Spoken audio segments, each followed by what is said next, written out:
Hello বন্ধুরা, আমি স্বর্ণালী। আমি আবার এসে গেছি এই স্বর্ণালীর সংসারে তোমাদের কাছে নতুন ব্লগ নিয়ে। তোমরা কেমন আছো? আমি খুব ভালো আছি। এই শুভ নববর্ষেও তোমাদের খুব ভালো কাটুক। সবাইকে জানাই শুভ নববর্ষের প্রীতি শুভেচ্ছা, আন্তরিক অভিনন্দন। আর বড়দের আমার আর অনেক অনেক ভালোবাসা সবাইকে অবশ্যই, আর বড়দের আমার প্রণাম। তো যাই হোক, তোমাদের এই বাংলা নববর্ষ থেকে শুরু করে প্রত্যেকটা দিন, বছরের প্রত্যেকটা দিন খুব ভালো কাটুক, খুব ভালো থেকো, সুস্থ থেকো, সবাই হাসি খুশি আনন্দে থেকো। আর আমাকে লাইক শেয়ার কমেন্ট করতে ভুলো না প্লিজ। সাবস্ক্রাইবটা যারা করনি এখনও করে নিও।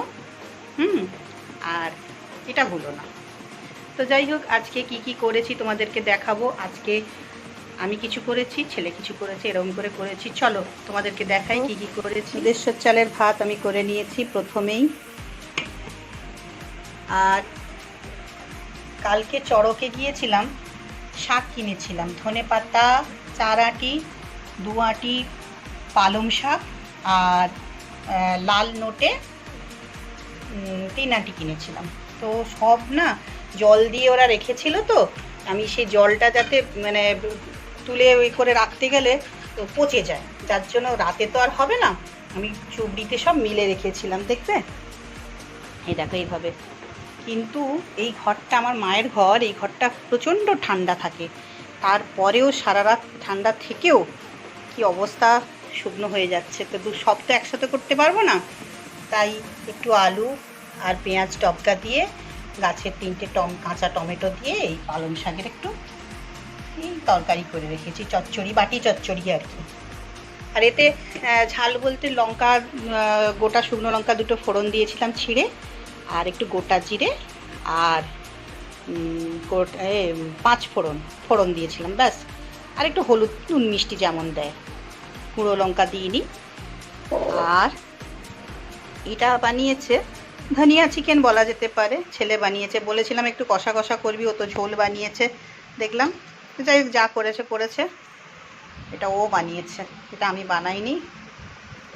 আর আমার এখানে আছে, আর এটা চাপা দিয়ে দিই আগে, স্যালাড কাটা আছে, পেঁয়াজ, লেবু, লঙ্কা, টমেটো,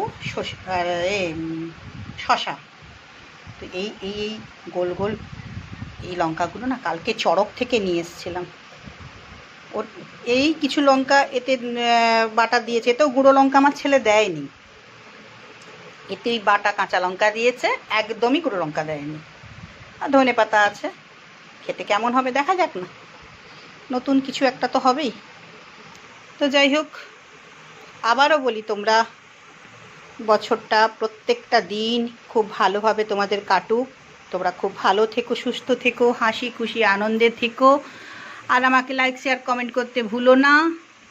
আর সাবস্ক্রাইব যারা এখনও করনি প্লিজ করে নিও। সবার ভালো কাটুক, সবাই খুব ভালো থাকুক, ঈশ্বরের কাছে প্রার্থনা করি আমি। তাহলে আজকের মতো রাখি, টাটা।